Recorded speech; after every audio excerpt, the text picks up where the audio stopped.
El viento sopla donde quiere y oyes su voz, pero no sabes de dónde viene ni a dónde va. Con esta sugerente metáfora se describe en el Evangelio de San Juan el soplo del Espíritu. Una metáfora evangélica que nos informa además del desconocimiento y del interés que en la antigüedad suscitaron los vientos.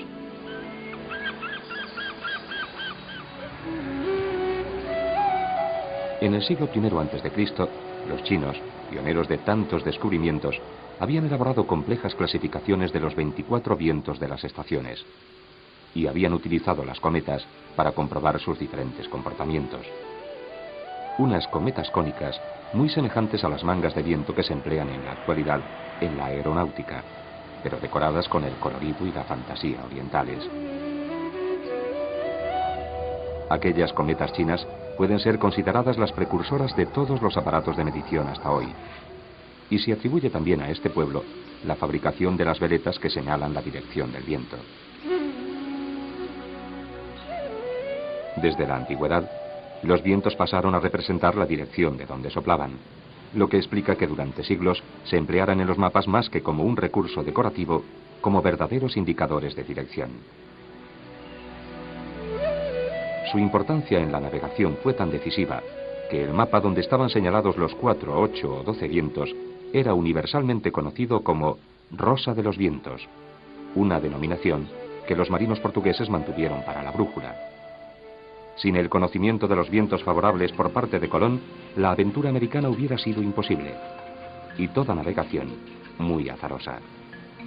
Por eso resulta perfectamente lógico que en el siglo XVI, cuando la cofradía religiosa de los pilotos busca una patrona para su capilla de Córdoba, elija a Nuestra Señora del Buen Aire. Por eso también en la lengua inglesa, los marineros recibieron el nombre de sailors, de sail, vela, hombres de la vela. Generadora de leyendas y de símbolos, inmemorial impulsora de la navegación a vela, la fuerza del viento fue también universalmente empleada para hacer girar las ruedas de los molinos, que pasaban a formar parte del paisaje de algunas regiones, como la manchega, o de algunos países, como Holanda, lo que obligó al inspirado escultor renacentista de la iglesia de Santa María de Pontevedra, Cornelis de Holanda, a dejar grabado en el interior de la puerta principal un molino, como señal de identidad, como rasgo de origen y ascendencia. El aprovechamiento de la energía eólica en España se inicia a principios de la Edad Media. Se trataba de molinos con unas estructuras muy primitivas cuyo objetivo era la molienda o bien la extracción de agua. Estos molinos que podemos ver en buena parte de La Mancha han ido evolucionando hasta llegar en nuestros días a un nuevo concepto totalmente diferente del anterior. A mediados del siglo pasado, los principios aerodinámicos ya aplicados en la navegación aérea se aplicaron a estas técnicas. Básicamente consiste en mover unas palas mediante la sustentación que se produce por el viento, por la velocidad del viento.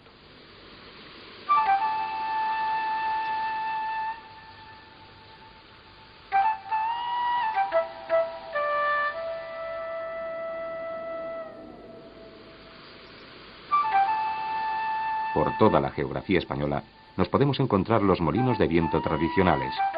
En Galicia se distribuyen por distintas zonas de la costa y del interior.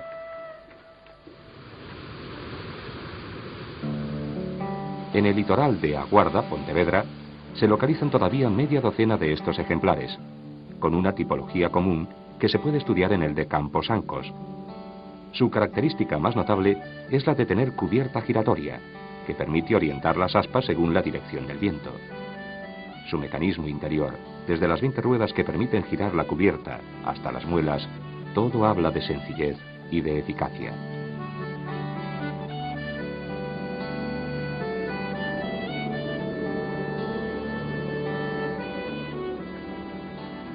Otro emplazamiento privilegiado para estos ingenios es la zona de Catoira.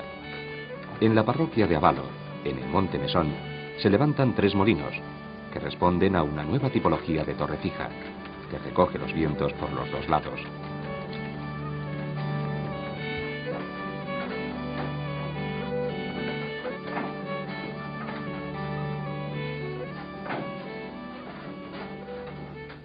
En Galicia se constatan diferentes tipologías de molinos de viento. Por ejemplo, los molinos de armazón, por ejemplo, los molinos de torre giratoria y también los molinos de torre fija. Dentro de estos molinos de torre fija encontramos con dos grupos principales, que son los que tienen la cubierta giratoria, de manera que las aspas se pueden orientar según la dirección del viento, y aquellos que tienen la cubierta también fija. Este segundo grupo es un grupo totalmente desconocido e inusual en cualquier otra zona de la península ibérica e incluso de Europa, y se trata de un molino muy rudimentario. ¿De qué manera entonces se soluciona el sistema para orientar las aspas según la dirección del viento? Pues el ingenio popular lo ha solucionado de la siguiente manera, que es poner un sistema bidireccional, o sea, de aspas dobles, cuyo eje atraviesa la pared, de manera que están orientadas hacia las caras opuestas de la torre, porque hacia estas caras son los puntos donde los vientos dominan principalmente en la zona. El funcionamiento interior más o menos es muy semejante en unos y en otros. En los de cubierta giratoria quizá las piezas, los elementos son más evolucionados, podemos encontrar también dobles muelas. Sin embargo, en los fijos los elementos son mucho más rudimentarios y nunca encontramos ningún sistema doble de molduración. Por tanto, nos encontramos en estos últimos ante un ejemplo realmente curioso dentro de la tipología general de los molinos de viento.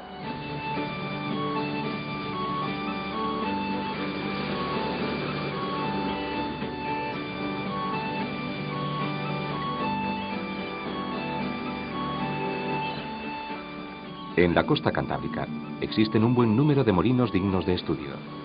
Podemos tomar como referencia el de Santa María de Mogor, en el ayuntamiento lucense de Mañón.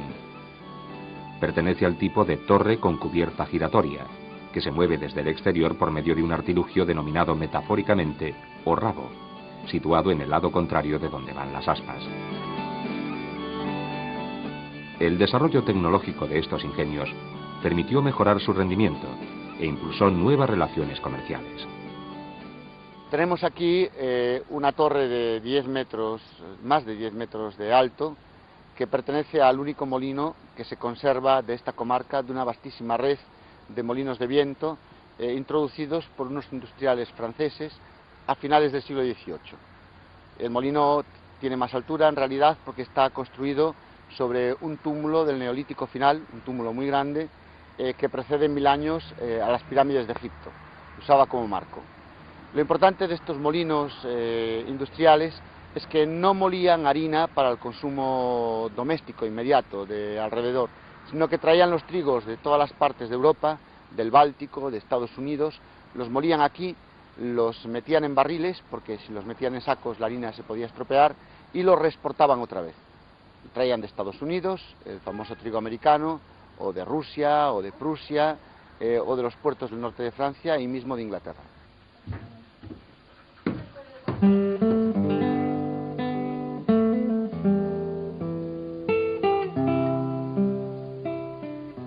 Cualquier región española podría ofrecernos un buen inventario de este tipo de molinos, aunque la estampa acuñada por Cervantes dio universalidad a los de La Mancha.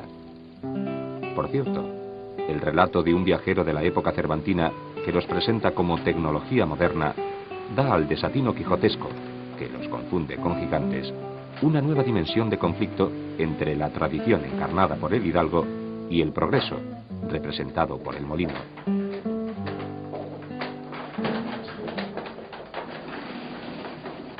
Estamos en la oficina de turismo de Consuegra, Toledo, en La Mancha, en uno de los 11 molinos que rehabilitó el ayuntamiento de Consuegra en la década de los 60.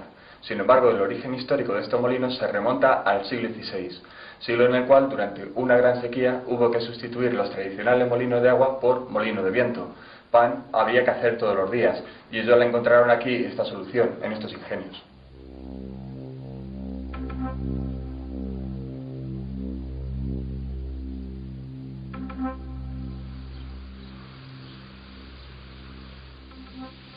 El multipala americano o molineta, que se extendió por todo el mundo desde la segunda mitad del siglo XIX y que aún hoy se sigue instalando, es el eslabón que une los molinos tradicionales con las